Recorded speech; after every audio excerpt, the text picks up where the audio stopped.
அஸ்ஸலாமு அலைக்கும் வரஹ்மத்துல்லாஹி வபரகாத்துஹு. கண்ணியத்திற்குரிய சகோதர பெரியோர்களே, ஒரு முஃமினுடைய கண்ணியம், மானம், மரியாதை இவையெல்லாம் காபாவை விட உயர்ந்தது என்றார்கள் ஸல்லல்லாஹு அலைஹி வஸல்லம் அவர்கள். காபா மகத்துவம் உடையது, உயர்ந்தது, கண்ணியம் நிறைந்தது. மட்டுமல்ல, அந்த காபாவை எவர் தவாஃபு செய்கிறாரோ அவருடைய பாவங்கள், குற்றங்கள் மன்னிக்கப்படுகிறது இல்லையா? அப்போ ஹஜ்ஜுக்கு செல்வோர் அவர்கள் அன்று பிறந்த பாலகனாக, பரிசுத்தவான்களாக திரும்புகிறார்கள் என்று சொல்லப்படுவதிலே ஒன்று என்னவென்றால், இந்த காபாவை பார்ப்பவர், காபாவை தவாஃபு செய்பவர், அவருடைய பாவங்கள்லாம் மன்னிக்கப்படுது. அப்போது காபாவை தவாஃபு செய்வதால் பாவங்கள் மன்னிக்கப்படுகிறது அப்படின்னு சொன்னால், அப்போ இந்த காபா எவ்வளோ உயர்ந்ததாக இருக்கும்? சிலதாக சொன்னாங்க, காபாவை நீ மிகுந்த மகத்துவம் உடையது,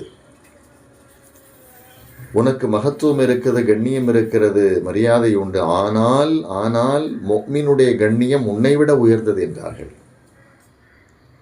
பெருமானார் சொல்ல வருகிற தகவல் என்னவென்று சொன்னால், ஒரு முஃமினுடைய கண்ணியத்தை எந்த நேரத்திலும் யாரும் கெடுக்கக்கூடாது, சீரழிக்கக்கூடாது. இன்று சர்வசாதாரணமாக உறவுகளுக்கு மத்தியிலே, நட்புகளுக்கு மத்தியிலே, குடும்பங்களுக்கு மத்தியிலே ஒருவரை எப்படியெல்லாம் அவமானப்படுத்த முடியும் அப்படியெல்லாம் அவமானப்படுத்தப்படுகிறார்கள். அப்படி அவமானப்படுத்தப்படுகிற அந்த முஃமின், அவர் எந்த அளவுக்கு மனவேதனைப்படுவார்? உலகத்தில் சர்வ சாதாரணமாக நடக்கிறது. நல்லோர்களே, அவருடைய மனவேதனை, அவரை துன்புறுத்தியவர்களை, அவருக்கு வேதனை கொடுத்தவர்களை சும்மா விடாது என்பதுதான் உண்மை. ஒரு முஸ்லீமுக்கு இலக்கணத்தை ஸல்லல்லாஹு அலைஹி வஸல்லம் சொல்லும்போது, ஒரு முஸ்லீம் பிற முஸ்லீமுக்கு தன் நாவாலோ கரத்தாலோ தொல்லை கொடுக்காதவர் என்றார்கள். முஸ்லீம்னா யாருங்க? தன் நாவாலோ தன் கரத்தாலோ பிற முஸ்லீமுக்கு தொல்லை கொடுக்க மாட்டார்.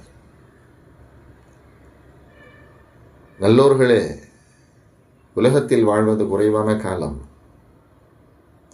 அவர் இப்படி, இவர் இப்படி, அதாச்சு இதாச்சு, அப்படியாச்சு இப்படியாச்சுன்னு சொல்லி பிறருடைய மரியாதைக்கு குந்தகம் விளைவிக்கக்கூடிய காரியத்தை தான் சமூகத்திலே பல பேர் தவறாது பார்த்து கொண்டிருக்கிறார்கள். இதனால் நம்முடைய வாழ்வு சூனியமாகிவிடும். யார் பிறரை பற்றி பேசுகிறானோ, யார் பிறரை பற்றி அவதூறு பரப்புகிறானோ, பிறருடைய கண்ணியத்தை குறைக்கும் விதமாக காரியங்கள் ஆற்றுவானோ, அவனுடைய வாழ்வு சூனியமாகி விடுகிறது. அவனுடைய வாழ்க்கையில் வளர்ச்சி இல்லாமல் போய்விடுகிறது. தரித்திரங்கள் அவனை சூழ்ந்து கொள்கிறது. ஏன்? ஸல்லல்லாஹு அலைஹி வஸல்லம் சொன்னாங்க, ஒரு முஃமினுடைய கண்ணியம், மானம், மரியாதை காபாவை விட உயர்ந்தது என்றார்கள். என்றால் நாம் யோசித்து பார்த்து கொள்ள வேண்டும். எனவே முஃமின்களை மதிப்போம், அவர்களது மரியாதை காப்போம். எல்லாம் வல்ல அல்லாஹ் கிருபை செய்வானாக. ஆமீன் யா ரப்பல் ஆலமீன்.